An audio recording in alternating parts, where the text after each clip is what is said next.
Mi coronel, buenos días. Muchísimas gracias. Buenos días para todos los asistentes a esta jornada académica vía virtual.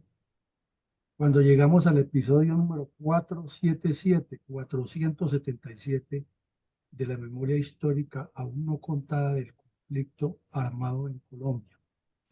De seguro que al finalizar esta emisión que trata o se refiere a la creación del Comando Militar Autónomo en el Tolima, en 1960, con el fin de combatir el bandolerismo tripartidista, nos quedarán como colombianos muchas más preguntas que respuestas que aún no hemos sido capaces de resolver 64 años después, debido a la pésima conducción política del Estado y de los diferentes gobiernos.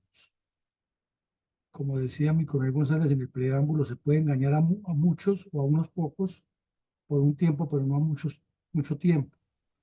Y el comunismo y la dirigencia política descompuesta que nos ha gobernado o mal gobernado han tratado de darle otro enfoque, pero es que los hechos son los hechos y la historia en su transcurso evolutivo va presentando por encima de todo lo que realmente ocurrió, máximo cuando se le dan los enfoques geopolíticos.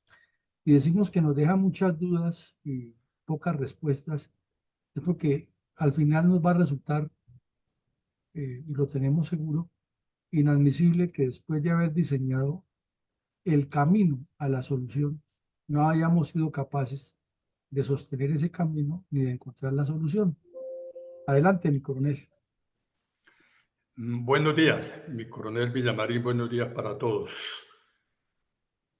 Mi coronel, durante varias décadas, las diversas ramificaciones comunistas colombianas y sus cuadrillas armadas estructuraron el crecimiento metodológico de las cuadrillas de bandoleros comunistas combinados con bandoleros liberales sobre la cordillera central.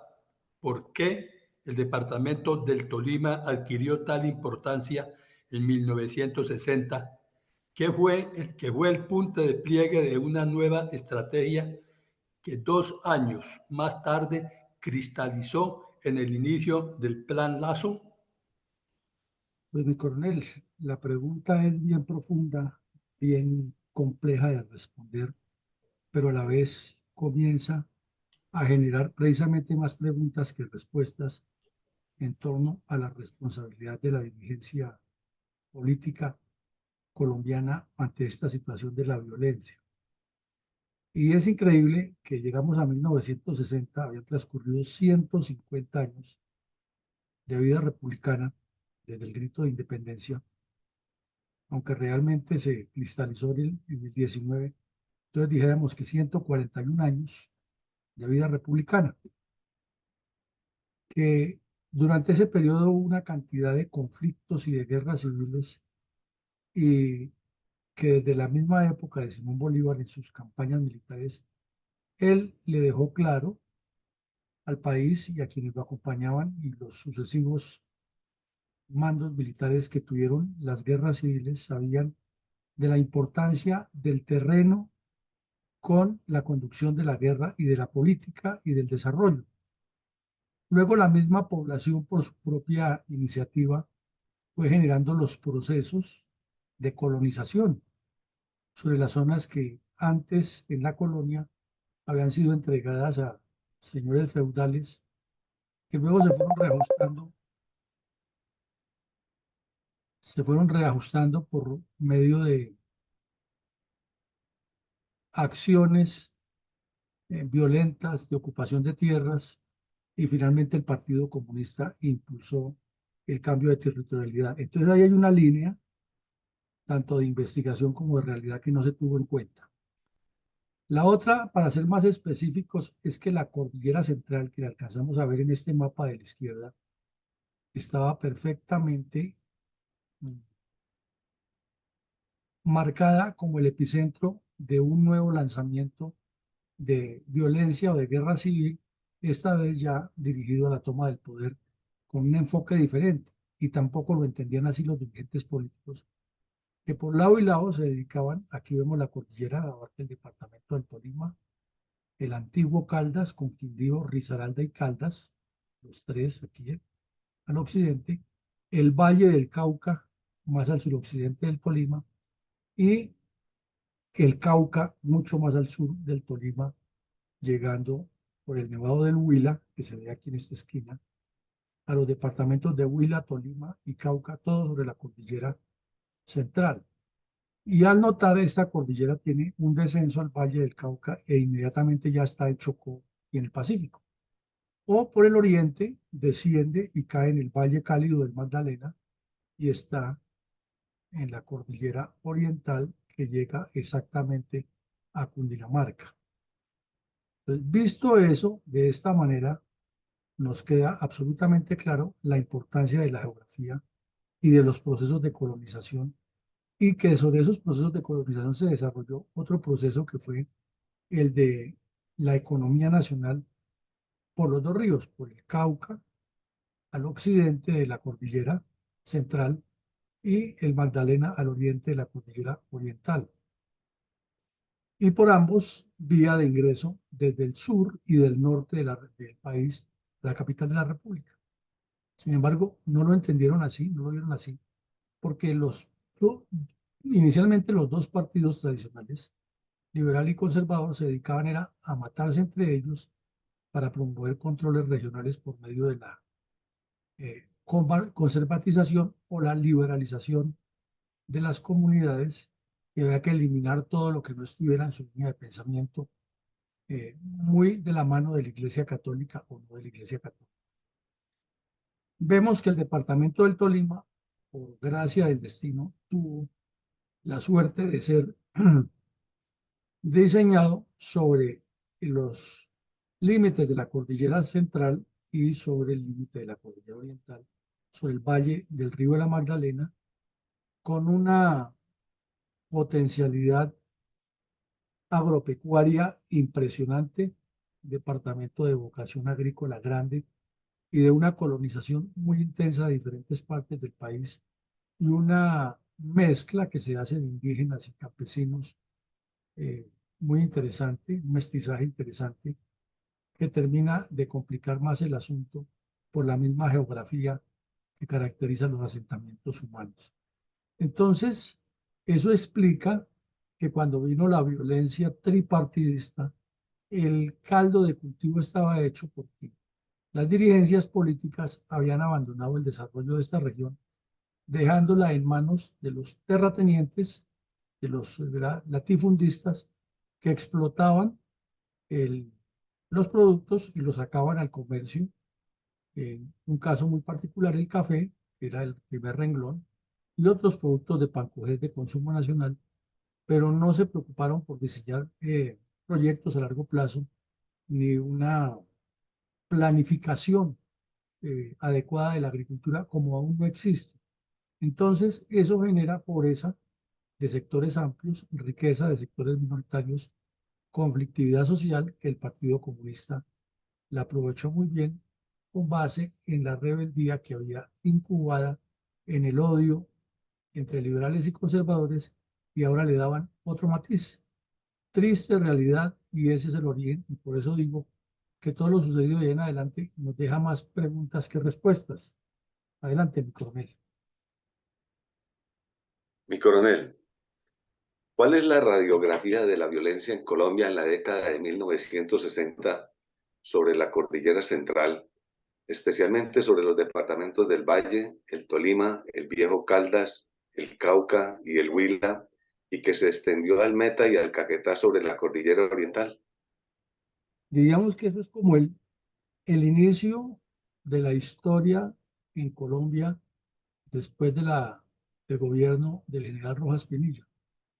No se nos olvide que el gobierno del general Rojas Pinilla fue producto de la violencia y de la incapacidad de la dirigencia política colombiana para controlar la administración pública y orientar los destinos del país. Y que Rojas Pinilla, con errores y aciertos, más aciertos que errores, reorientó la vida del país y eso no le gustó a los dirigentes políticos. Y entonces inventaron un Frente Nacional entre liberales y conservadores y dejaron intencionalmente por fuera a los comunistas y lo único que hicieron fue legitimarlos luego de que Rojas Pinilla los haya deslegitimado porque eran bandidos y tramposos.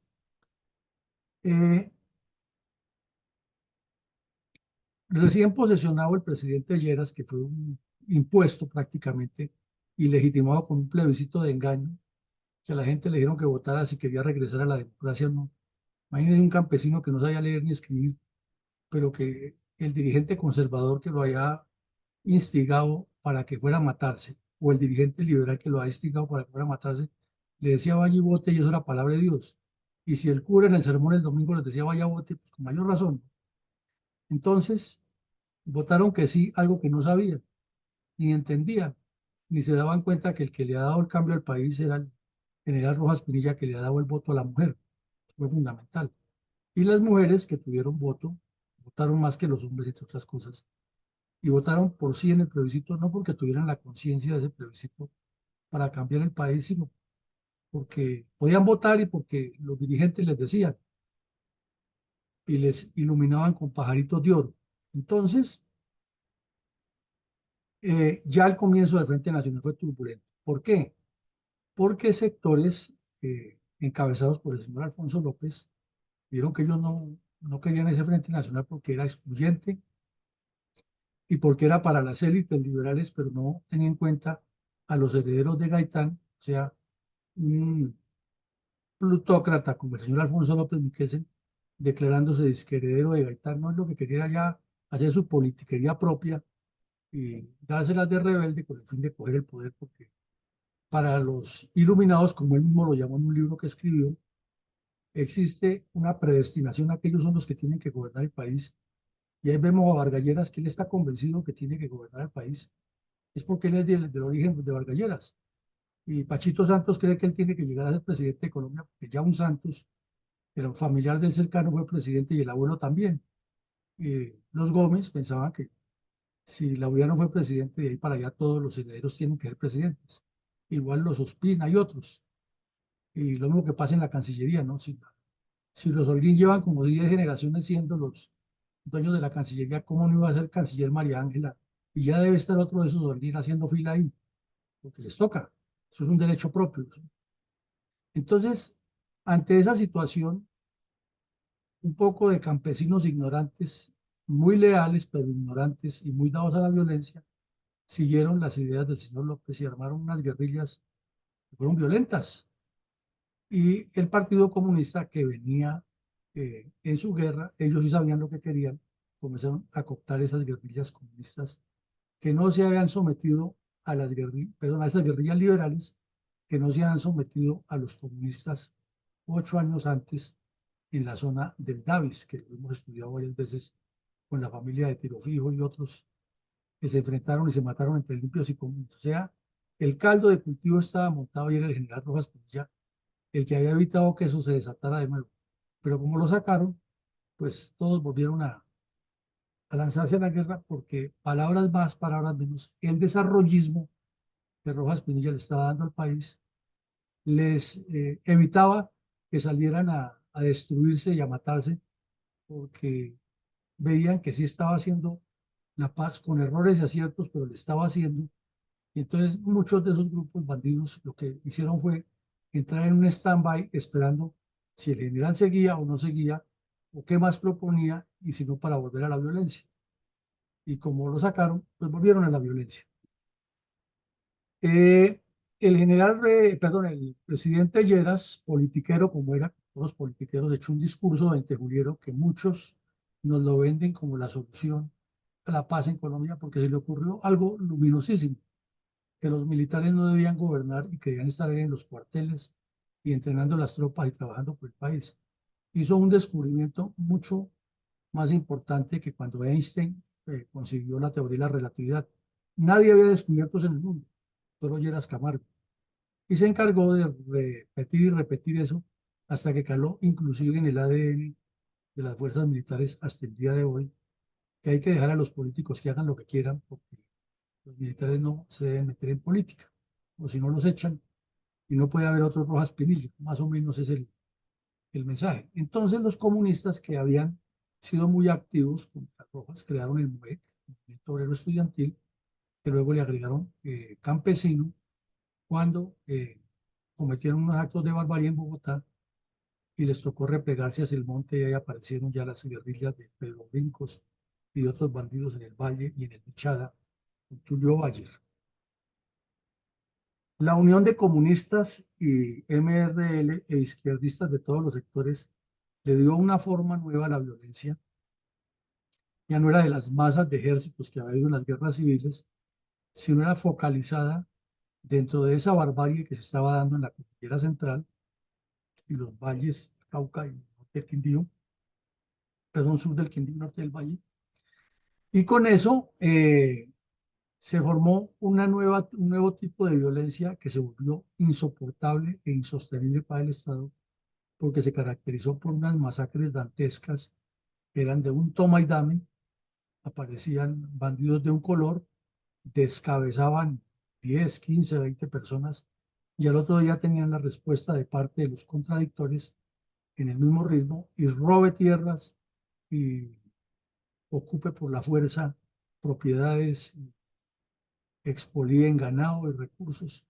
Así es de que muchos de los propietarios de fincas en la cordillera central, en los 4 o 5 departamentos que hoy la integran, en ese sector, y de grandes haciendas, un producto de robos, de expoliaciones y de sangre que corrió de las víctimas, que se apropiaban y en las notarías o en las alcaldías que le hacían las escrituras las cambiaban con una facilidad impresionante, porque el jefe local era del mismo partido del vándalo que iba y se apropiaba de la finca y organizaba su propia cuadrilla de malhechores.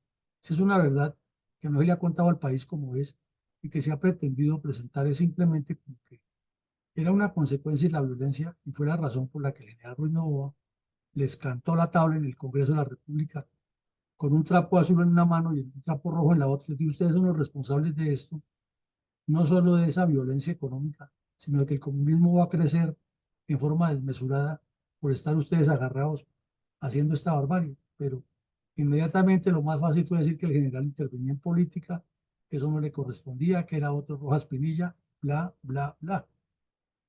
Bueno, las revoluciones de Cuba, Argelia y China estaban de moda y ya el EPL apareció en Colombia como producto de la revolución china, inclusive el MUEC tenía más tendencia china que rusa y es el origen del EPL. El cambio de gobierno en Estados Unidos, de la Guerra Fría que le tocó librar a Eisenhower contra Stalin y luego contra Khrushchev, fue muy fuerte y eso tenía un componente alto en los departamentos de propaganda comunista de la Unión Soviética y sus satélites en el planeta. Y naturalmente Colombia, con ese escenario que estamos viendo, no era la excepción, al contrario, era foco prioritario por la ubicación geográfica y lo sigue siendo. Y en la Policía Nacional quedaban unos rezagos políticos impresionantes. Recordemos que la policía había sido conservadora durante los regímenes de Ospina y de Laureano Gómez, y que fue una de las grandes dificultades que tuvo el general Rojas Pinilla, que además cometió el error de declararse conservador, pero naturalmente él no era un conservador de esos a ultranza, sino que era de origen conservador, y como los conservadores a ultranza sí promovían la violencia, igual que los liberales a ultranza, y no se salva ninguno de los comunistas menos. Entonces, la policía tuvo muchas dificultades y por eso él la integró a lo que llamó las Fuerzas Armadas y la metió bajo el Ministerio de Guerra. La sacó de cualquier contacto que pudiera tener con el Ministerio de la Política, o sea, el de Gobierno o el Interior.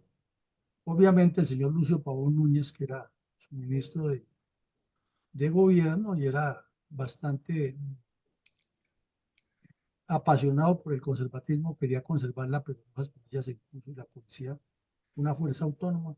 Sin embargo, estaba todavía en ese proceso de depurarla, no tanto en la oficialidad, que ya tenía una conciencia un poco menos eh, sectaria, y algunos ya no eran sectarios, ni le ponían mucho cuidado a eso de liberales y conservadores, eran policías profesionales, pero en la base, suboficiales, dragoniantes y agentes sí quedaban los que tenían que pensionarse o los que en apariencia tenían buena conducta, y ahí se presentaban connivencias, como veremos la próxima semana en la muerte de un bandido liberal muy conocido que le decían Media Vida en el Tolima. Eh, Hubo cambios operacionales importantes en las fuerzas militares y los organismos de seguridad, pero el más importante que vamos a ver aquí es ese nuevo enfoque que igual nos deja más preguntas que respuestas, pero que demuestra que Colombia, siguiendo un poco el ejemplo de la contraguerrilla filipina del general Max Saisai, planteó una evolución en ese sistema y fueron las fuerzas militares y de policía las que le dieron las luces al gobierno del señor Lleras, que había iniciado con su Comisión Nacional de la Violencia, que ya lo hemos dicho, nunca fue claro ni para qué la creó, ni cuál fue el informe, porque no existen archivos, por lo menos públicos, de los informes que haya podido producir esa comisión en la que participó unos sacerdotes y también un general del ejército de apellido Caicedo.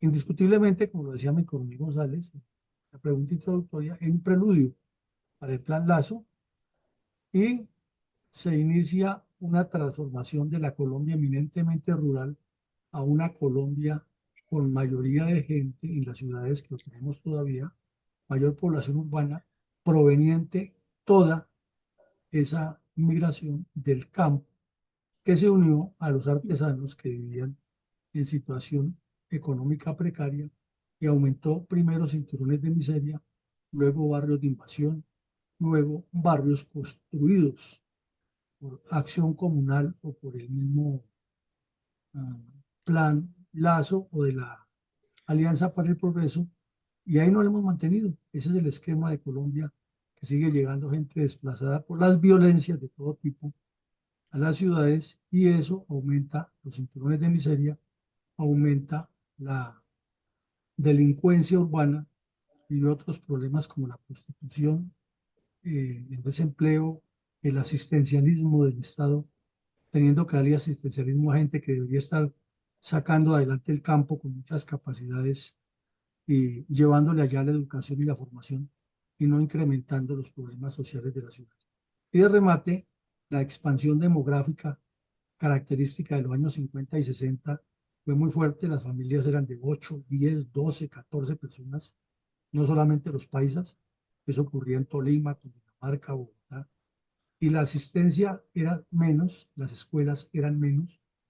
Eh, Vimos que para el año 60 el gobierno Lleras presenta como un gran éxito construir 750 aulas más en todo el país. Pues estamos hablando de 150 escuelas, lo cual es insuficiente para un país que estaba creciendo. Y el comunismo, por su parte, instigando a la gente a la violencia. Entonces vemos que hay un montón de elementos de una violencia multiforme cuya sociología no ha sido contada. Adelante, mi coronel. Mi coronel, ¿por qué recibió tanto despliegue mediático la sorpresiva visita del presidente Alberto Lleras Camargo con altos funcionarios de su gobierno a la ciudad de Ibagué a comienzos de 1960? Mi coronel, ayer veíamos, en el caso que estudiamos de la masacre del señor Chispas y sus bandidos en Tuluá, veíamos que a final del año 59, final de la década de los 50, los medios de comunicación fueron prolijos en insistir en declaraciones de los diferentes gobernantes que el país se entregaba pacificado al finalizar esa década y que comenzaba otra vida, pero que el caricaturista Chapete era muy profundo en sus gráficos, pintó a su personaje idealístico, José Dolores, hablando con el año 1960, diciéndole que, o el año 1960, diciéndole a José Dolores que no creyera todo lo que viera, porque una cosa era la apariencia y otra la realidad. Una caricatura para la historia. Pues resulta que el presidente en su saludo de Año Nuevo de 1960 no lo dijo el 31 de diciembre, como acostumbran ahora, sino que lo dijo el 1 de enero. Total que los medios de comunicación en su edición del 2 de enero lo pusieron completo. y habló de que Colombia necesitaba pacificarse. El 30 de diciembre le había hecho un homenaje muy especial a varios generales de las Fuerzas Armadas que han ascendido ese día. Los ascensos eran irregulares, no tenían fechas como ahora que son definidas, sino en cualquier época del mes, de acuerdo seguramente con el tiempo que tuviera el presidente para el protocolo. Eso lo reglamentó después Ruy Novoa, que estableció 1 de junio y 1 de diciembre. Antes había ascensos en forma indiscriminada o por retiros, entonces a que ascendían, o que ya tenían la antigüedad cercana, o ascendían al cargo que le correspondía. Eso era una situación distinta a la de ahora. Resulta que el presidente sorpresivamente se apareció en Ibagué el 7 de enero, después del Puente de Reyes. Y ahí vemos la foto cuando la gente se enteró que él estaba en Ibagué, cómo salió gran cantidad de personas de todo el municipio y se congregaron en la Plaza Murillo a pedirle por la paz del país, sobre todo el Partido Liberal, que era mayoría, a hacerle una especie de manifestación política. Entonces él en su intervención que hizo en Ibagué, o sus intervenciones que hizo a puerta cerrada con dirigentes y con autoridades, planteó que había que buscar una integridad nacional de la ciudadanía, de las organizaciones sociales y de los dirigentes políticos de los dos partidos. Asumió un lenguaje y un enfoque similar al que ha tenido casi 50 años antes el general Rafael Reyes, terminada la guerra de los 1000 días, que habló de la solución nacional a los problemas y no de las soluciones partidistas. Y ahí estaban los ministros de gobierno, de guerra, de justicia, el procurador general, el comandante de las fuerzas militares, el director del SIC, o ahora después llamado DAS, el comandante de la policía o director de la policía que llamaba en ese tiempo, y otras personalidades de algunas entidades del Estado. Y en las decisiones que se tomaron fue crear un comando autónomo militar. Esa es una nueva unidad que no existía en ninguna organización militar ni de Colombia ni del continente. Por eso comienza a ser novedoso. Y fue sugerencia del general Hernández Pardo, que era el ministro de guerra, del general Ruy Novoa, que era el jefe de Estado Mayor, y del general Jorge Villamizar Flores, que era el comandante del ejército, y de el general Prada, que era el inspector del ejército. Ellos hicieron un análisis, presentaron un documento que lo elaboró Ruy Novoa, inclusive paralelo con otro libro que él escribió que se llamó el Manual de Estado Mayor. El primer manual de Estado Mayor que tuvo la Fuerza Militar Colombiana lo elaboró Ruy Novoa, enfocado en eso, la solución del problema del conflicto. Entonces, allá estuvieron ellos, hablaron de este tema y dentro de las medidas que anunció verbalmente el presidente o que dio instrucciones era que se creaba un comando militar bajo el mando de un general de la República que sería dirigido por el general Fajardo, que años más tarde llegó a ser comandante del ejército, eh, que se haría una restricción total en algunos sectores de los juegos de azar, porque a partir de esos juegos de azar se comenzaba a jugar hasta con la vida de las personas y de ahí surgían acciones violentas hasta expoliación y robo de fincas. A ese extremo llegaba la violencia y la desocupación que había de tanto delincuente suelto, porque como lo vimos ayer y lo hemos visto en otras épocas de este mismo periodo, de este mismo proceso histórico, pero relacionado con esa violencia, la violencia en Colombia siempre ha sido multiforme. Paralelo con las guerrillas ha habido otro tipo de violencias relacionadas directa o indirectamente. Y esto de los juegos de azar era una fuente para que iniciara allí. Además, porque estaban sin regulación ni reglamentación total para la cuestión tributaria y no tenía quien los controlara. Igualmente se establecieron normas para el consumo parcial de las bebidas embriagantes, ya que muchos de estos hechos también eran producto de bebidas embriagantes y ya borrachos, como todavía ocurre, ya menos, pero ocurre. Campesinos de un color a otro de una vez pelaban sus machetes y se mataba un poco de gente por simplemente que unos eran liberales, otros conservadores, otros comunistas, y mates entre ellos por producto de una borrachera. Igual se hizo una reorganización de las alcaldías. Recordemos que para esa época el presidente nombraba a los gobernadores y los gobernadores nombraban a los alcaldes, y muchos alcaldes eran nombrados por instrucción directa de Palacio, no porque el presidente los conociera, sino porque los caciques regionales iban a pedirle cuotas y ahí se manejaba por medio del poderoso ministro de gobierno todo el país. Es nuestra historia. Y insistió muchísimo reforzamiento al máximo del pie de fuerza eh, militar y policial, o sea, disminuir la parte administrativa en las ciudades y aumentar la parte operativa y operacional en los sitios, y con un énfasis muy amplio a combatir el bandolerismo tripartidista, que no lo llamaron así en ese momento, sino simplemente bandolerismo, porque si el presidente decía que era un bandolerismo político, se le armaba la pelotera en el Congreso con los contradictores y decían que ya le estaba colocando la lámina al cuello. Nada nuevo de lo que ocurre ahora. Ustedes saben que los presidentes, con excepción de Petro, que es borocha y burdo para decir lo que dice y además comunista hasta los cachos, exterioriza odios políticos, los demás siempre han procurado manejar un lenguaje que no polarice, porque eso inmediatamente desata más violencia. Bueno, también resaltó que ese era un plan de pacificación en el que estaban vinculadas esas personas.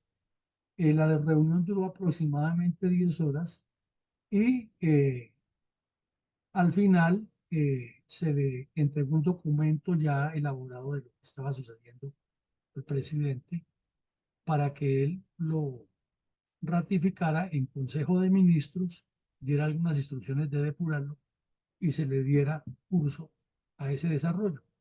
Ese es más o menos lo que ocurrió ese día. Mi coronel, ¿en qué consistió en general el concepto operativo del llamado Comando Militar Autónomo del Tolima? Bueno, mi coronel, en esta gráfica que vemos está la foto, que no se puede negar, de lo que los medios de comunicación consolidaron. Entonces, en primera medida, se resalta que el presidente viajó acompañado de varias personas, que llegó al aeropuerto Perales de Ibagué, acompañado de José Pinzón y de José Gómez Pinzón y de Ricardo Sanfer, y el jefe de la Casa Militar de Palacio, el coronel José, que era de la Fuerza Aérea, que fue recibido por el gobernador del Tolima, que se reunieron en el despacho del gobernador, que se regó la noticia de que el presidente estaba allí y la gente se congregó en la calle, en el Parque Murillo Toro, y que almorzaron en el Batallón RU, que cuando el presidente salió toda la gente se le atravesó, que luego fue a la comando de la brigada, a la sexta brigada, a continuar la reunión, y que en la reunión final expidió una serie de normas y de instrucciones. Luego esbozan que en el almuerzo ya se conocieron detalles de cómo sería el plan de pacificación y la instrucción que se había dado de crear un comando militar autónomo que pudiera orientar todas las operaciones militares en forma directa y sin interferencias de ninguna naturaleza, o para combatir las cuadrillas de bandidos, porque los generales le fueron muy claros y le dijeron, sé que el problema es que los directorios políticos son los primeros que interfieren dependiendo de la orientación que tenga el bandido. Eso lo sabía, él era politiquero y él hacía parte de toda esa enredo, pero aquí le tocó ser claro y decir que las tropas tenían luz verde para actuar y comenzó y tomó una serie de decisiones ahí, como crear una comisión permanente de seguimiento a ese plan, ya vinculando a dirigentes políticos de diferentes ministerios, al mismo tiempo de incrementar la capacidad de los organismos de justicia.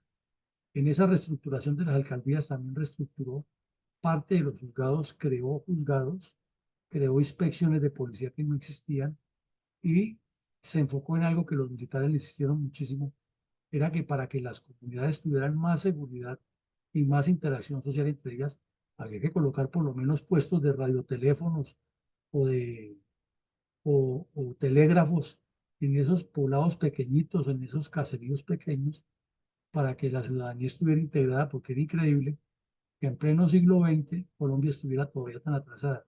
Entonces, si el general Rojas le abrió el camino al desarrollo de la integración nacional, no alcanzó por recursos, por presupuesto, por proyectos, a dar toda esa apertura y significaba eso que Colombia todavía estaba quedado. Y así respectivamente los ministros de gobierno, de comunicaciones y de justicia fueron asumiendo responsabilidades y recordando que mientras, por ejemplo, estaban ellos reunidos hablando ese día de la pacificación del Tolima en un corregimiento que se llama San Juan de la China, cerca a Ibagué, estaban los campesinos liberales y conservadores, o liberales peleando contra los bandidos conservadores que los querían matar y tuvieron que mover tropas allá y se agitó un poco el ambiente.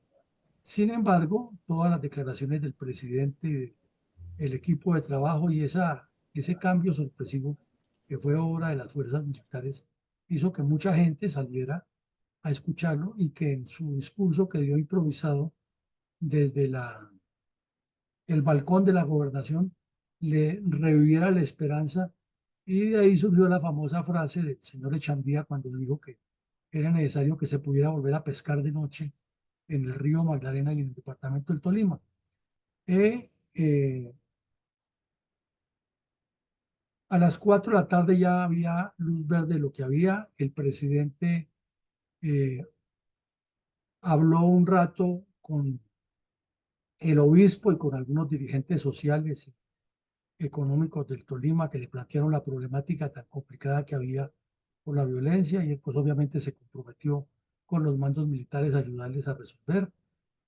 Anunció, como ya lo dijimos, el incremento de juzgados y de inspecciones de policía, los controles a las ventas de las bebidas embriagantes, la suspensión de los juegos de azar en las regiones.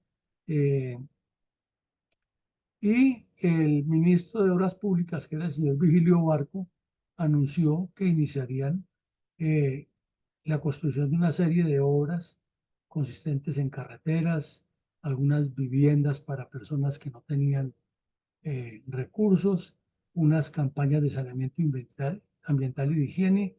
Para esa época tomaron mucha fuerza lo que llamaban los centros de higiene, que no eran hospitales, no eran centros de salud, sino eran como unos centros de atención médica. Había enfermeras, había auxiliares de odontología, había médicos, claro, y se tomaban algunas decisiones y se atendía, en ese tiempo llamaban de caridad a las personas que no tenían recursos y en todos los municipios grandes del país se activaron esos centros de higiene. Y unos ya venían de tiempo antes, no lo llamaban puestos de salud, sino centros de higiene. Y también se construyeron escuelas como gran anuncio, 750 aulas, que era un curso por cada año, de primero a quinto de primaria, o sea, 150 escuelas, fue un gran avance, no suficiente, pero ya fue un avance.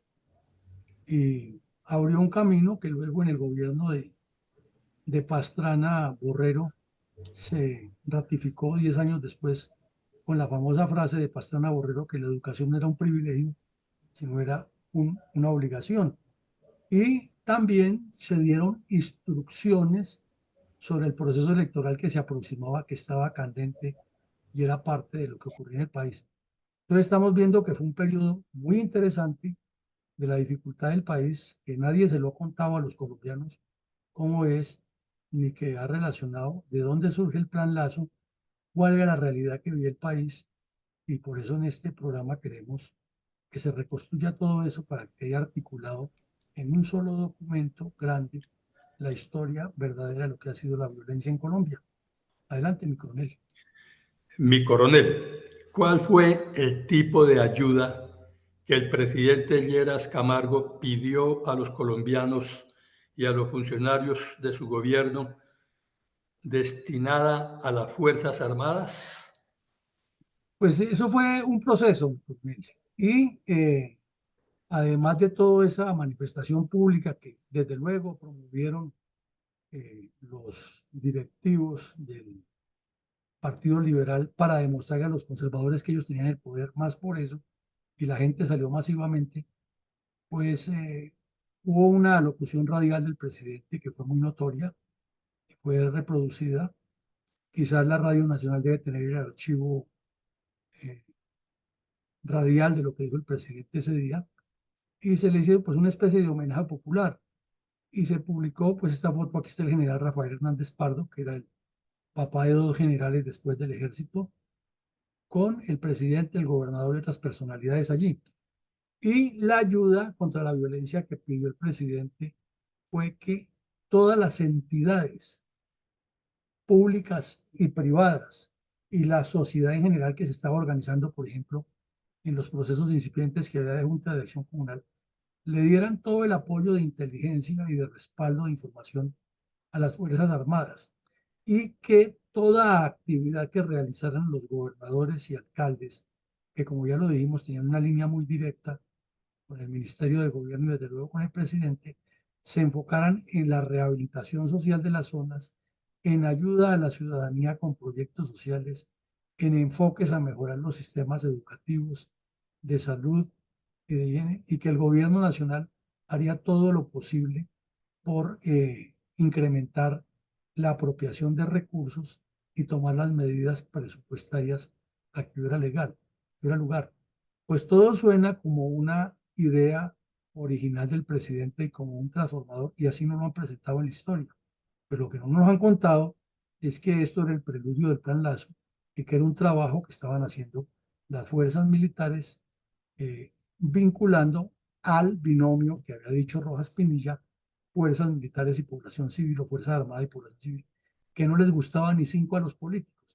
Entonces este Rojas, este señor Lleras, que no era ningún bruto y que sabía que sí, eso era cierto, pero que no podía darle la preeminencia que necesitaban las fuerzas militares, pues se inventó que él era el gestor y desde luego era el presidente, y los otros no se iban a poner a discutir con él, a decirle que no, que esto es idea nuestra, sino hagámosle para que se nos quite el problema de que todos los días nos están llamando que descabezaron 20 campesinos a machetazos y que los soldados que fueron a apoyarlos fueron emboscados con bombas y catalicones y trampas explosivas, y que resultó por allá un policía que era conservador apoyando a lo que llamaban los pájaros y otro liberal eliminando conservadores. Entonces todo eso querían quitárselo encima los militares y policías, y por eso le dieron la preeminencia al gobierno.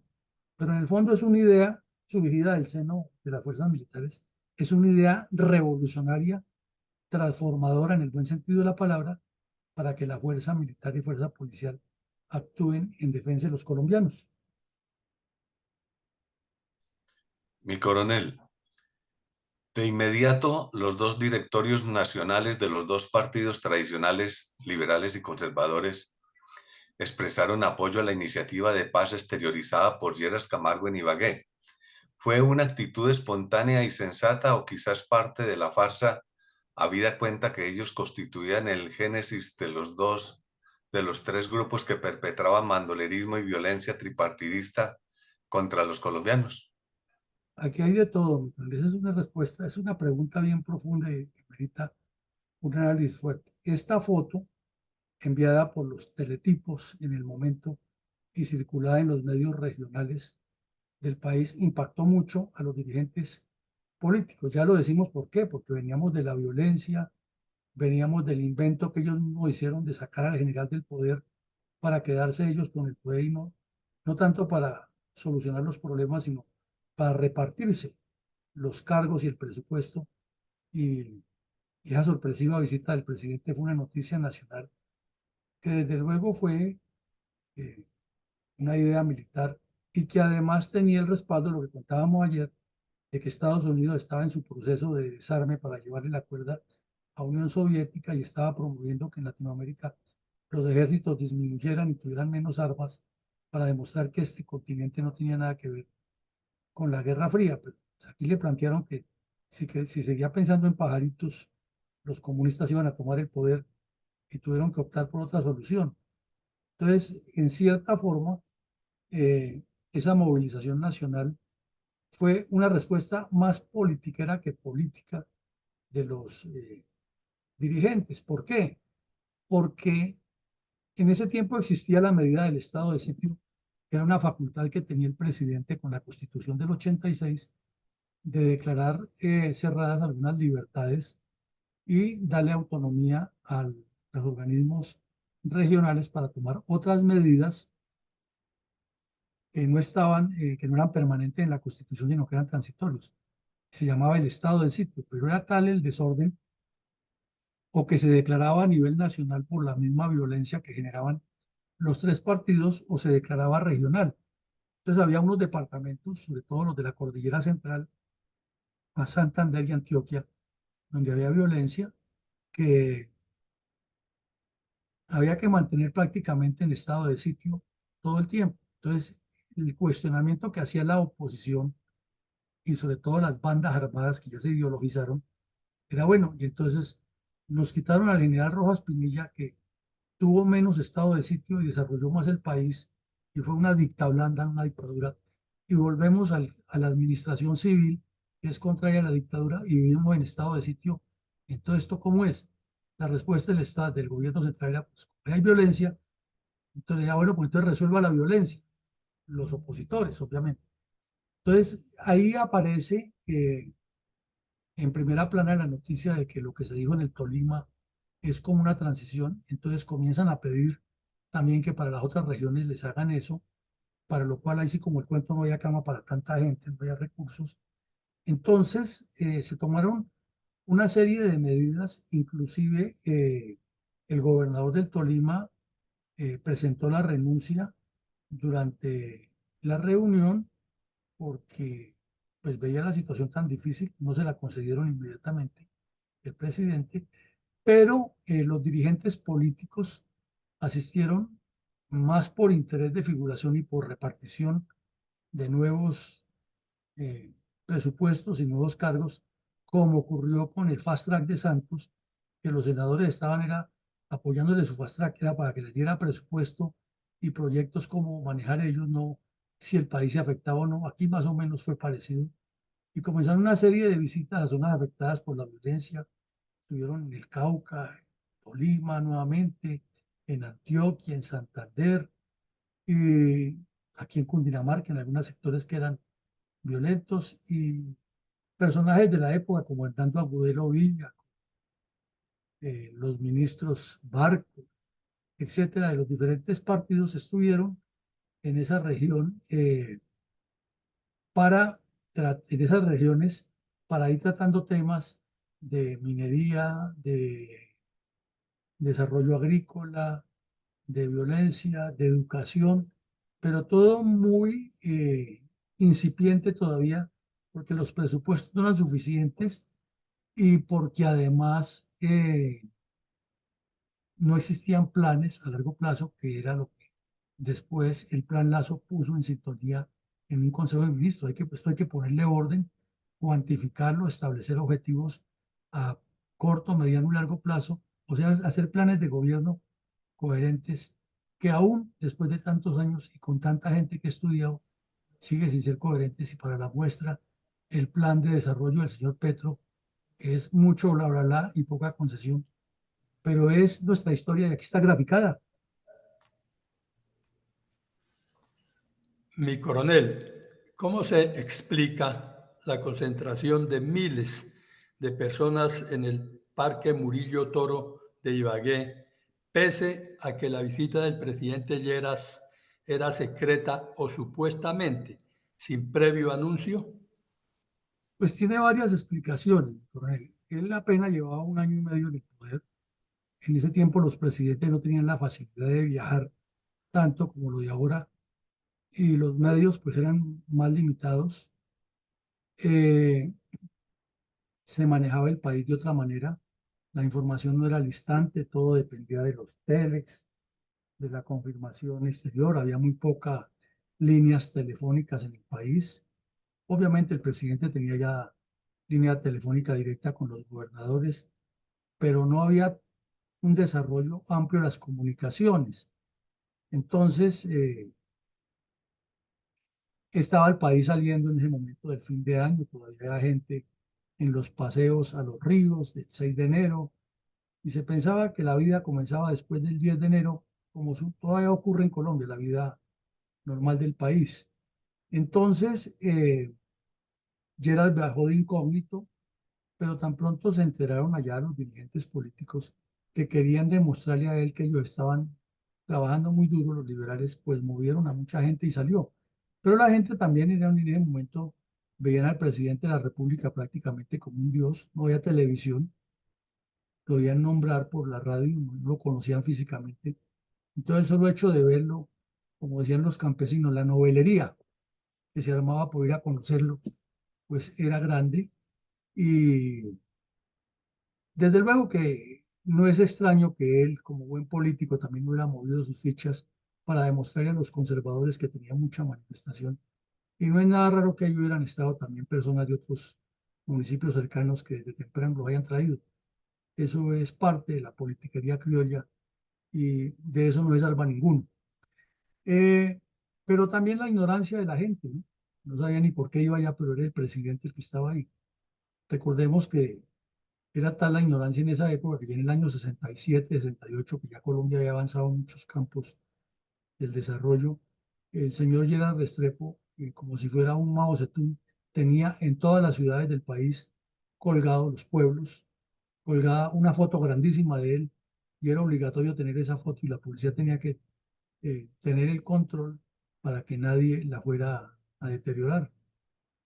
Ya en el gobierno de Pastrana se acabó esa costumbre, pero así era, y era nuestra historia. Adelante, mi coronel.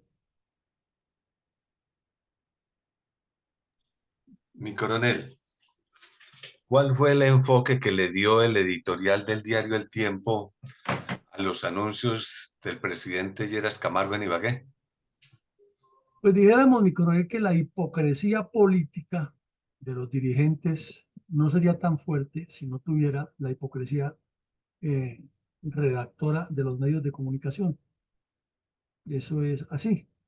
O sea, los medios de comunicación han sido un elemento fundamental en la política colombiana y quizás ahora cambie un poco eso por las redes sociales. Pero hasta hace no muy poco las posiciones editoriales de los diarios eran fundamentales para defender o atacar los gobiernos.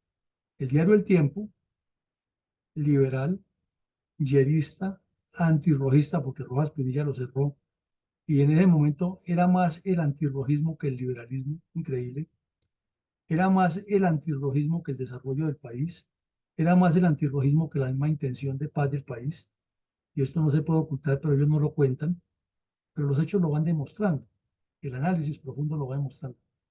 Y vemos que aquí el diario El Tiempo muy habilidosamente, astutamente, promueve la cooperación contra la violencia y la unidad de los partidos. No menciona para nada a los comunistas, sino el mensaje es directo al Partido Conservador, porque los editoriales del Siglo y la República eran virulentos en esa época.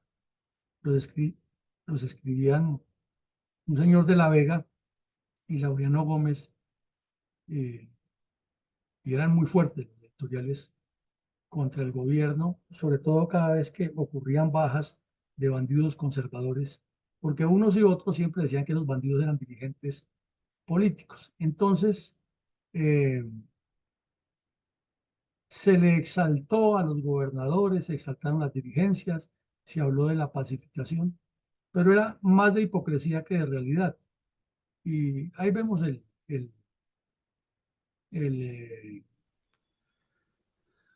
contenido del editorial, que llama con una plaga de hartísima maldición o una hartísima plaga de maldición la violencia y que hay que superarla, pero se limitan es a eso, a los calificativos, a los epítetos, pero no hablar de planes de desarrollo y de integración de la comunidad ni de democracia participativa, porque además esos términos eran incipientes y la forma de hacer política era otra y lo sigue siendo.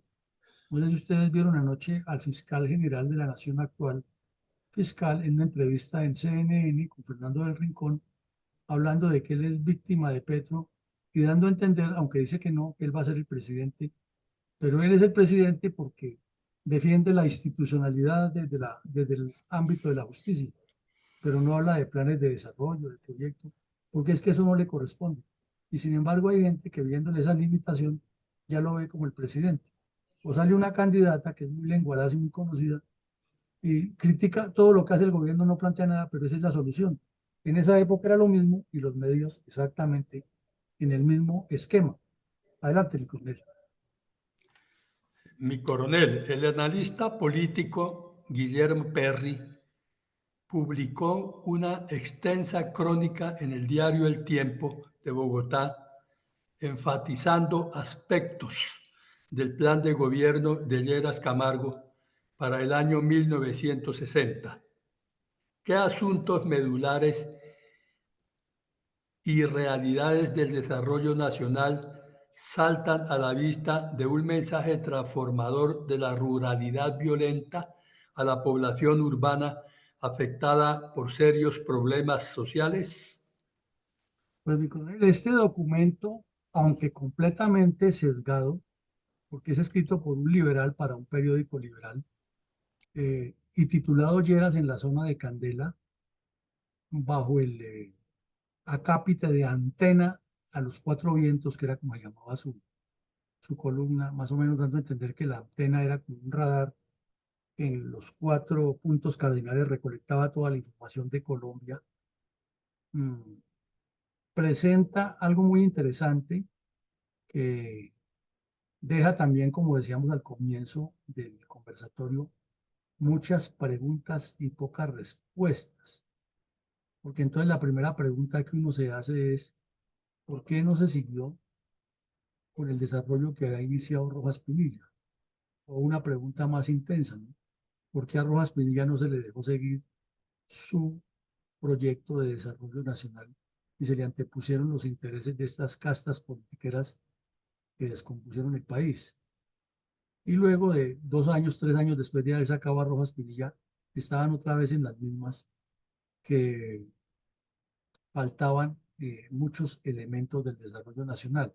Entonces, el señor Guillermo Oliverio Perry hizo como un listado de hechos que fueron publicados extensamente en el Dominical de la domingo 10 de enero de 1960, en el periódico El Tiempo, y que valdría, hemos dicho, quien quiere estudiar la política colombiana y conocer los problemas sociales de raíz y de fondo y los enfoques que se deben tener, debe leer este documento y conocerlo, porque pues tiene una ambientación histórica del momento, pero muchas realidades. Entonces, en primera medida, colocó obviamente la visita del presidente y 3 de sus ministros al Tolima. Resaltó que las manifestaciones fueron espontáneas, en lo cual no estamos muy de acuerdo, porque el presidente muy hábilmente además viajó al municipio del Líbano en el avión hasta Mariquita, de Ibagué a Mariquita, lo cual no entiende uno semejante desgaste, pero bueno, es parte de lo que han hecho siempre los políticos. Y luego en Mariquita, un helicóptero hasta el Líbano, como si no hubiera podido tomar el helicóptero que estaba en Melgar, lo recogía en Ibagué, iba al Líbano y de regreso y hubiera sido más económico.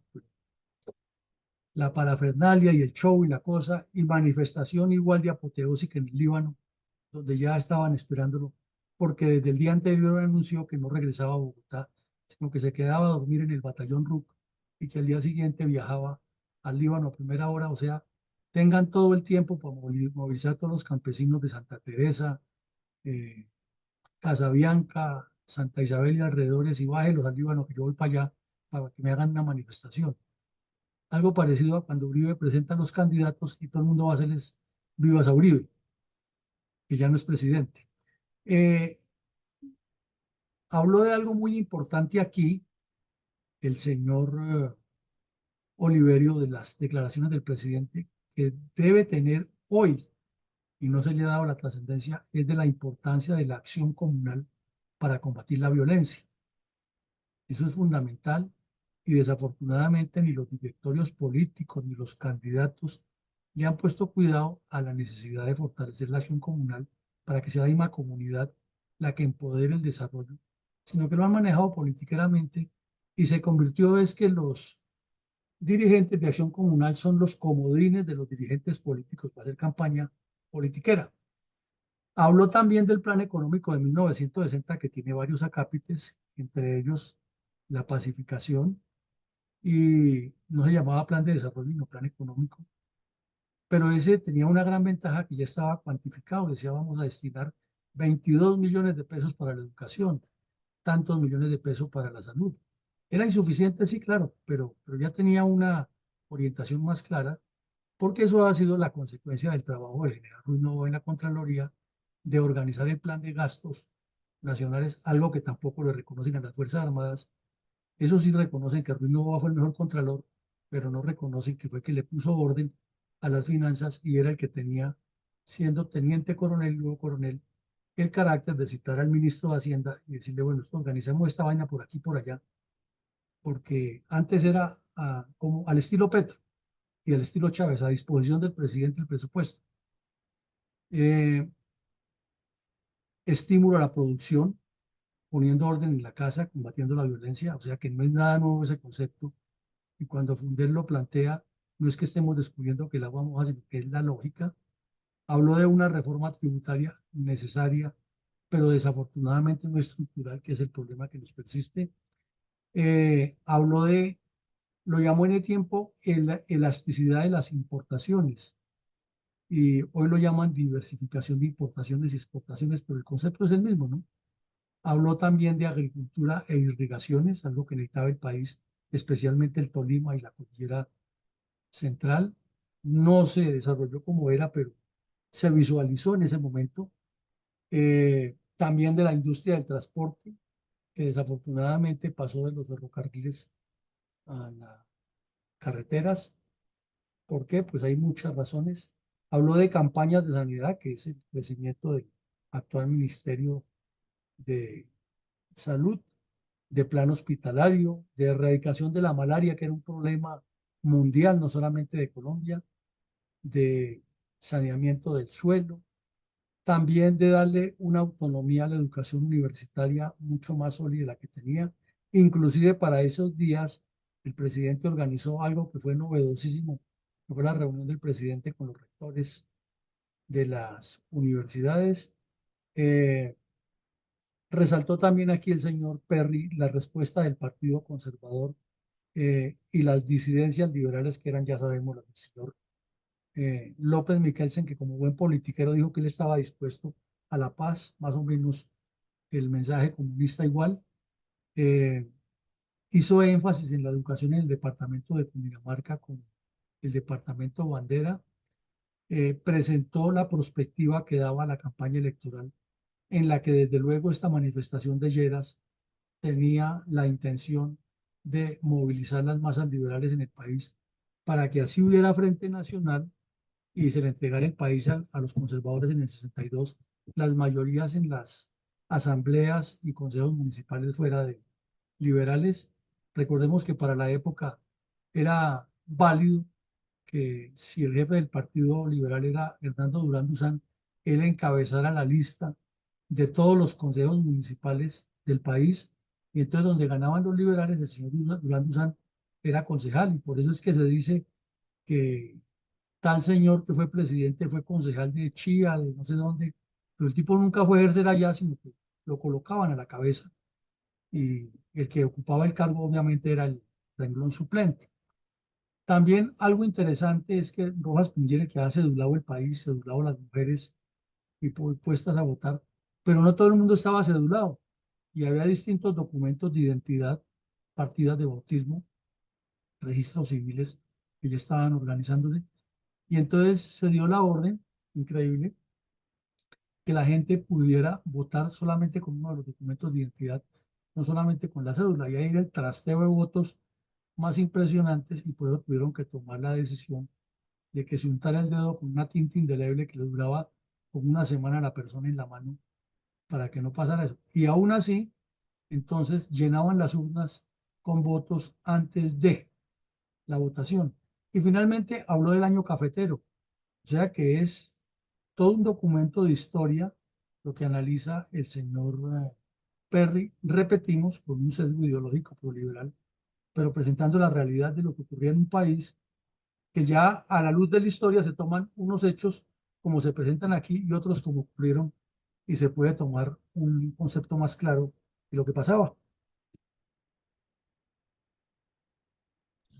Mi coronel, ¿cuál fue la institución del Estado más presta y puntual para cumplir lo requerido por el gobierno Lleras Camargo en torno a la creación del Comando Autónomo del Tolima, el cual fue destinado a combatir las constantes barbaries perpetradas por los bandoleros liberales, conservadores y comunistas que se cometían en la cordillera central y oriental?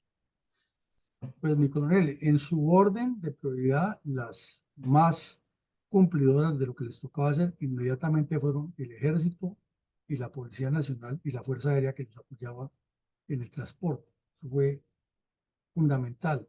Y con ellos, la justicia y las comisiones de orden público que se llamaban, que no era que fueran a patrullar, sino eran los equipos de trabajo, más o menos los apoyaron, pero se demoraron en llegar los que tenían que llevar el dinero, el presupuesto. Entonces, es un contrasentido y es otra de las preguntas que nos queda aquí más que respuestas. Es cómo el señor Lleras, en su famoso discurso politiquero el 20 de julio en el Teatro Patria, puso a los soldados ajenos a la política, pero aquí eran los que tenían que ir a poner el pecho a resolver un problema gravísimo del cual eran responsables todos los dirigentes políticos, inclusive él, a que fueran a resolverle eso y daba un poco de pautas y de ideas nacidas, repetimos, del mismo seno militar, y las utilizaba para ponerlo allá y no les dio los apoyos suficientes el gobierno nacional. Y pues sí, luego con el plan Lazo mejoró un poco, pero más por la ayuda norteamericana que por el mismo apoyo del gobierno nacional, que en esencia pues hubo cambios, hay que reconocerlo, pero que las instituciones que más cumplieron con eso fueron, como siempre, las fuerzas militares, la policía y en parte la justicia, que se mejoró un poco, y lo que llamaban las comisiones de orden público, que eran más o menos civiles buscando protagonismo y acomodarse, pero lo demás siguió igual y es el problema eterno de Colombia, porque ni obras públicas, ni agricultura, ni desarrollo, ni otros ministerios que han ido apareciendo asumen con profundidad, ni con recursos, ni con planes integrados este desarrollo, sino que existen unos planes y puede que sean buenos, pero no son articulados a un solo objetivo, a pesar de que se supone que es un plan de desarrollo nacional, que seguramente tendrá que ir mejorando, debe mejorar, pero todavía nos falta mucho en ese campo. Mi coronel, tenemos más datos acerca de la realidad de la violencia política instigada por los tres directorios liberal, conservador y comunista a comienzos de 1960 que pudieran dar una ambientación sociológica y geopolítica del programa en mención para la comprensión integral del asunto por parte de nuestros oyentes. Pues mi coronel, aquí hay una frase trilladísima, ¿no? Y la hemos oído nosotros desde niños, que la solución a los problemas del país es la educación. Eso no es nuevo, eso lo venimos oyendo desde que éramos niños y seguramente nuestros padres y abuelos también la oyeron, además porque ellos eran los que nos enseñaban, ¿no? El tema es que aquí estas dos cifras que estamos viendo en pantalla nos lo demuestran con creces dónde está la situación. Es increíble que un país que tenía en ese momento aproximadamente 9 millones de habitantes tuviera 6.400 niños de la calle que fueron recogidos por juzgados de menores en 1959. Y no quiere decir que esos eran los únicos. Y que inclusive de manera despectiva se les llamaba los gamines y así titulaban los periódicos el tema, los gamines. Y se hicieron famosas las caricaturas o las fotos, mejor, que tomaban los periodistas y los turistas extranjeros que venían aquí en el Parque La Rebeca, en la estatua de La Rebeca, cerca del Hotel Tequendama, en los días soleados para el mes de enero, igual que ahora, en que los niños desnudos se bañaban ahí, los turistas los fotografiaban, eran lo que llamaban los gamines, y esos niños dormían en la calle.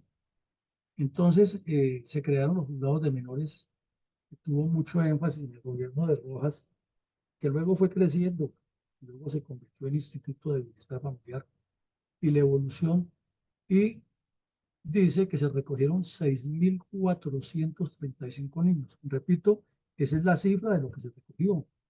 Otros que los ayudaban las iglesias y otros que definitivamente nadie los recogió y vivían en las alcantarillas. Más de una vez aparecieron niños de esos mordidos por ratas y muertos. Y eso era el producto, sí, claro, de falta de educación y de la fábrica de niños que hay en Colombia, sobre todo en los estratos más bajos de la sociedad, donde el deporte es hacer muchachos y la única diversión que tienen los pobres es esa. Entonces resulta que mostraba que hijos legítimos eran 4.628, o sea, de familias legítimos lo llamaban en el tiempo que eran pareja, ¿no? Ya hoy eso no existe. Además, nunca ha debido existir esa palabra tan despectiva, o hijos naturales. Pero entre unos, o sea, hijos de parejas y hijos de que no tenían pareja, había una diferencia de que 4.600 de esos eran hijos de padres casados y los habían abandonado. Imagínense ustedes eso. O naturales, como llamaban a los que no tenían padre, 1.782, y sin especificar si eran de una u otra unión familiar, 25. Y respecto a los que tenían los padres vivos, se estableció que 4.072 de esos niños sí tenían padres vivos todavía. O sea, que eran hijos de familias que definitivamente los han tirado intencionalmente a la calle. O que los niños, por el maltrato, se iban de la casa. Eso ocurría muchísimo. Y 410 que eran huérfanos de ambos padres. Y 559 que eran hijos de un solo padre. O que vivía solamente la madre, 1.372. Y solamente 3 niños de todos los que recogieron no supieron identificar quiénes eran. Eran, como decían los llaneros, cachilapos. No tenían dueño en la llanura. Imagínense ustedes eso en un país en pleno siglo XX, con aeropuertos, comunicación internacional y con dirigentes políticos eh, llenos de elogios y intelectuales y no sé qué más cosas, que es lo que ha caracterizado la dirigencia política.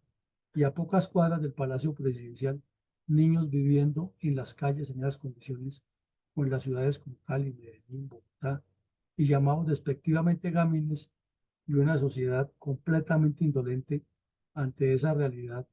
Y la Iglesia Católica haciendo algunos esfuerzos por un lado, pero por el otro, diciéndole a la gente pobre que era que ellos tenían que tener todos los niños que Dios les diera. Eso es otra parte de nuestra historia que no se ha tocado, como es la explosión demográfica y el control demográfico irresponsable. Entonces, esa primera ayuda nos lleva a la segunda ayuda, que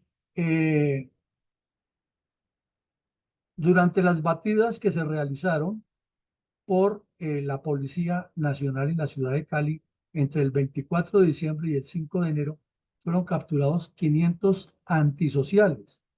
¿Y a qué se refería 500 antisociales? Que de los 500 que han capturado, todos tenían algún antecedente por robo, hurto, violencia o delitos políticos, y que causaban, obviamente, inseguridad y desazón en la ciudad de Cali, que era mucho más pequeña que Bogotá. Era y sigue siendo, como siempre lo ha sido, más o menos la cuarta parte de la capital del país. Entonces, analicen ustedes, si en un año se recogen en todo el país 6.435 niños que se pueden cuantificar y se pueden identificar, pero hay otra cantidad igual o superior, o de pronto menor, pero no creemos, de niños que nadie los identifica y terminan muertos, violados, utilizados para muchas cosas, o que luego crecen en medio de ese ambiente y se convierten en esto, en antisociales. Entonces, ¿el problema dónde está?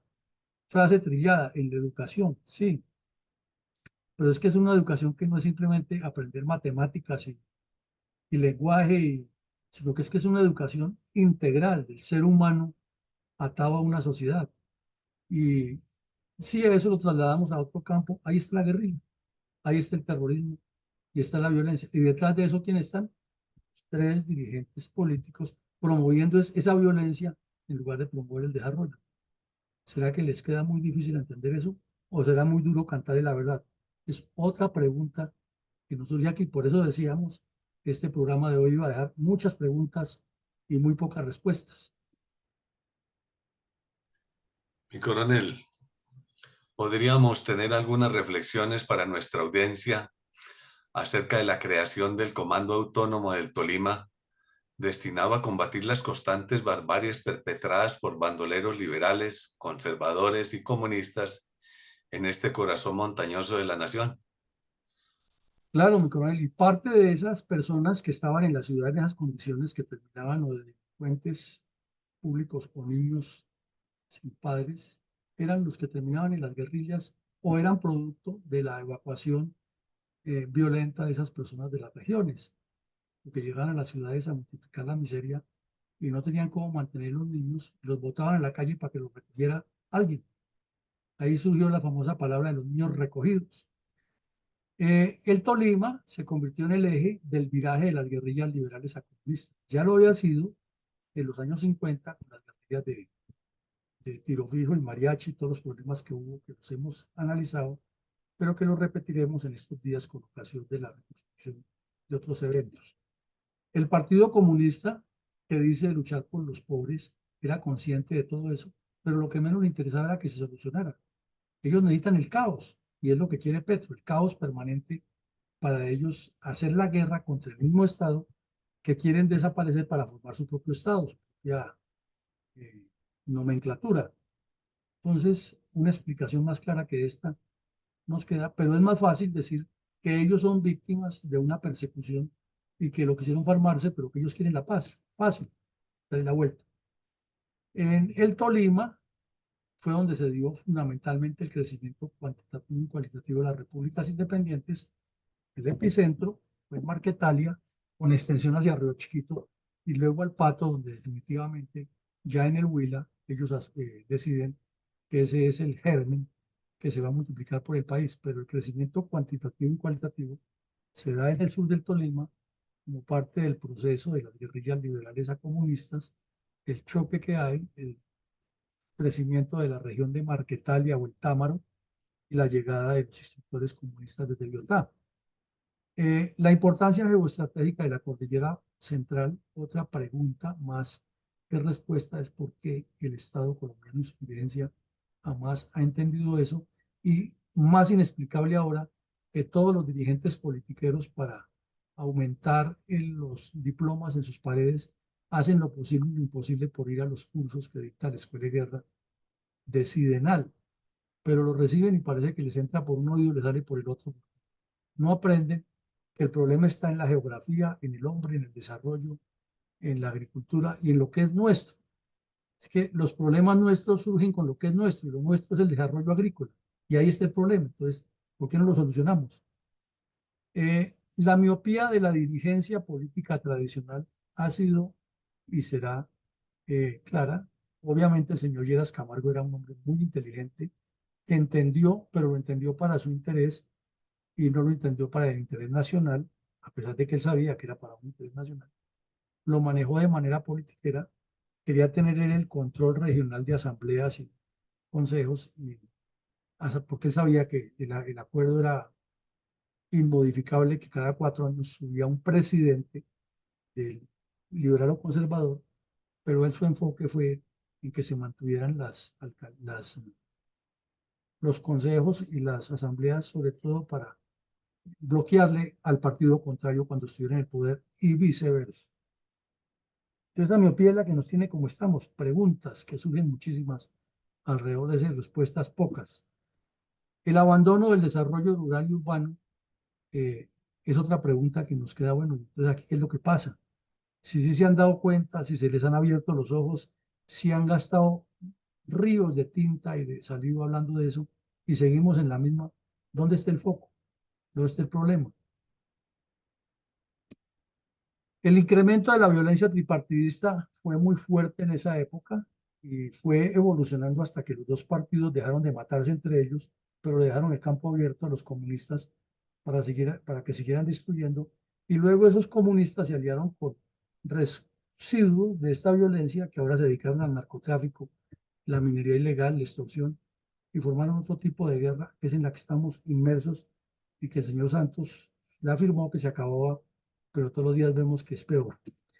Y esa carga negativa para el país, para los colombianos, para esos mismos colombianos herederos de esos niños sin papá, de esos niños abandonados, de esa delincuencia que se formó, de esa violencia, de esas personas a quienes le robaron las fincas y de colombianos buenos que trabajaron por sacar sus familias adelante, como gracias a Dios tuvimos nosotros, que nos educaron bien y que tienen una educación por lo menos con principios, han recibido esa carga negativa de parte del esquema, como ocurren las cosas, que ha sido ignorada por los gobernantes.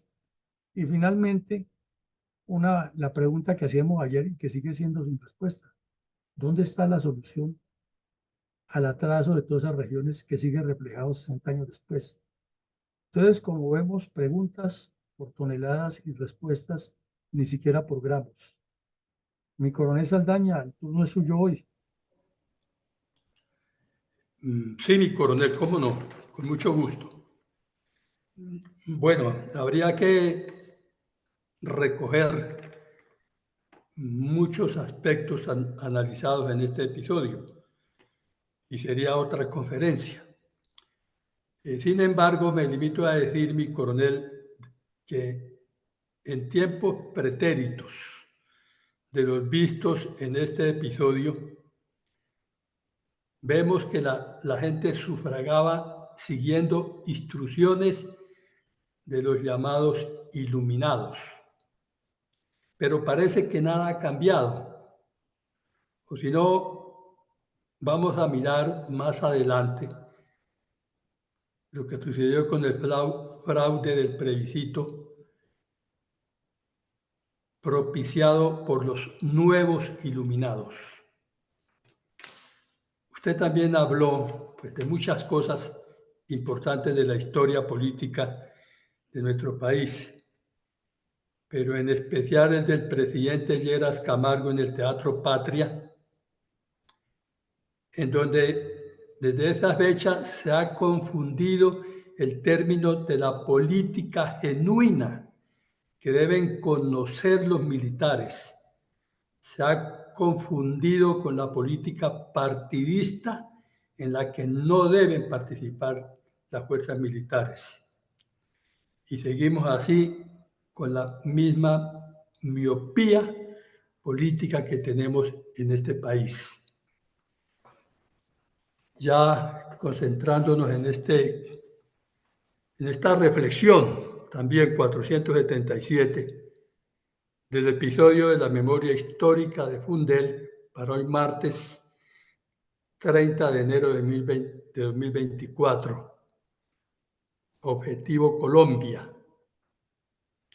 Vuelvo y retomo un artículo suyo, mi coronel, que intituló La paz total de Petro. Porque esto parece, lo de ayer parece que fuera hoy, que fue una franca agresión contra la capacidad operacional e imagen institucional del ejército. La paz total de Petro se caracteriza por mentiras del mandatario, estratagemas de engaño al país, propias de los narcoterroristas y de ideologización de la seguridad, falta de estrategia oficial para confrontar dialécticamente a delincuentes expertos en manipular este tipo de conversaciones, igual, exactamente igual a la que ha sucedido en todos los diálogos de paz en este país. La solución a tan sensible problema la tiene el Congreso de la República, pues porque los incapaces negociadores de paz pelaron el cobre y demostraron su ineptitud funcional. Colombia no puede seguir soportando el caos y falta de dirección de la brújula del Estado en la más alta instancia. Desafortunadamente, la aguja de la brújula no sabe para dónde va, como si estuviera en un campo de acero donde no funciona la brújula. Y empieza la aguja a no saber para dónde tirar. Agrego que el Congreso y los partidos políticos se acomodan a lo que más le convenga. Como ya lo dije, en el fraude del 2 de octubre de 2017, esa fecha que la tengo presente como tengo presente el número de mi cédula de ciudadanía. Que en el desespero, miremos, de no aceptar el resultado del no, el extravagante señor Benedetti, que anda mondo y lirondo todavía, alcanzó a proponer que se repitiera el plebiscito en la costa, dizque porque la lluvia no había dejado votar. Pero unos caciques políticos sin representación ninguna legal resolvieron allanar el camino al presidente que hoy tenemos cuando timaron el plebiscito de Marras. Termino aquí mi reflexión. Mi coronel, muchas gracias y feliz día para todos. Muchas gracias, mi coronel. Sí, parte de las respuestas o el origen de las respuestas que no tienen esas preguntas está en la dirigencia política, como usted lo demuestra, que no ha sido, no ha estado a la altura del reto, ha sido inferior. Llegamos al final de este ejercicio académico que ha sido muy enriquecedor hoy, que esperamos que sirva a nuestros oyentes para ilustrar y comprender mejor lo que ocurre en el país con la violencia y ha ocurrido. Feliz día para todos y nos vemos esta noche en nuestra conferencia con el invitado especial. Entonces, Mi coronel, ¿podremos tener fuera de aire ya una conversación?